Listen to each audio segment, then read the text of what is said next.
Hello everyone, welcome back to another video. Today we're going to be looking at a complex of cobalt and acetylacetone, also known as 2,4-pentane dione.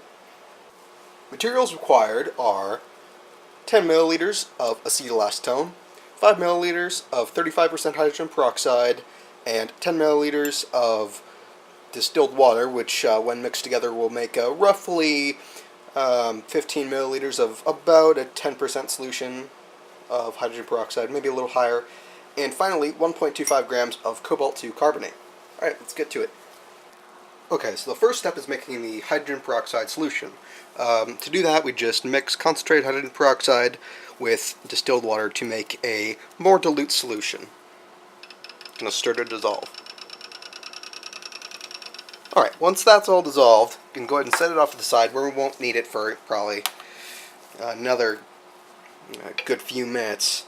And what you're going to want to do next is, I should probably switch these, is add the acetylacetone directly to the solid cobalt-2 carbonate. What you're going to do now is heat this, with stirring, to about 90 or so degrees Celsius for, I'd say about 10 to 15 minutes. This will create a complex between the cobalt-2 and acetylacetone, liberating CO2, which comes out of solution as a gas. Then, what we're going to do from there is add hydrogen peroxide to oxidize the cobalt-2 into cobalt-3, which will form a very interestingly colored complex. So with that being said, let's get on to heating.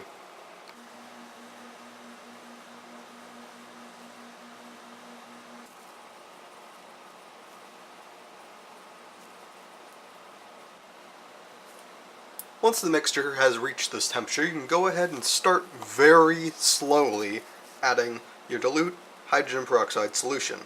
This should take probably about half an hour, so go slowly. This gets very hot if you go too quickly. Upon addition of the hydrogen peroxide, you should start to see the color darkening somewhat, and a green color forming in the solution. Remember, go very slowly. Oxygen is involved here.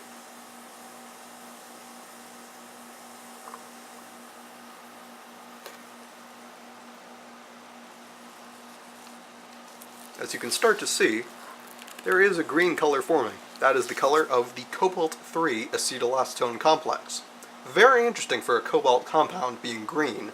The only other green cobalt compound I'm familiar with is a unknown cobalt carbonate complex, which somebody posted on the Science Madness forum a long time ago and never really gave the synthesis, which honestly kind of frustrates me.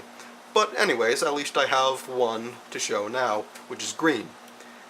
So let's continue on with the addition of the hydrogen peroxide very slowly, and I'll come back when pretty much most of it, or all of it, is added.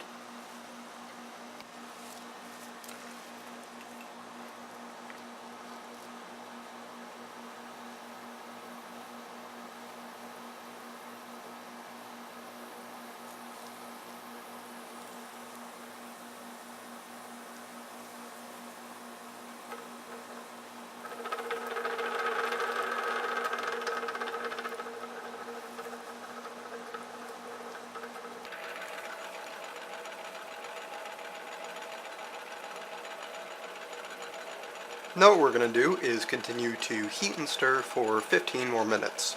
Then we can cool it off and then filter it. Alright, after the mixture is cooled, you can go ahead and filter it and then collect the green solid in the filter. What you can do then is recrystallize it from boiling methanol, ethanol, or isopropanol, and then let it cool, then filter out the crystals. An even better idea, to be honest, would be to dissolve all the solid in boiling alcohol, then filter while hot to remove the cobalt carbonate that might still remain. Then let the filtrate cool, and then you get even purer crystals. It's up to you what you do. And here's the product after recrystallization.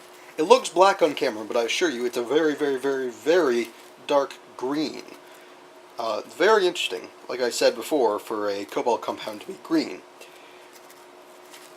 Anyways, this was the synthesis, or preparation, of cobalt acetylacetonate. I really hope you enjoyed. Next episode we're going to be looking at the copper complex.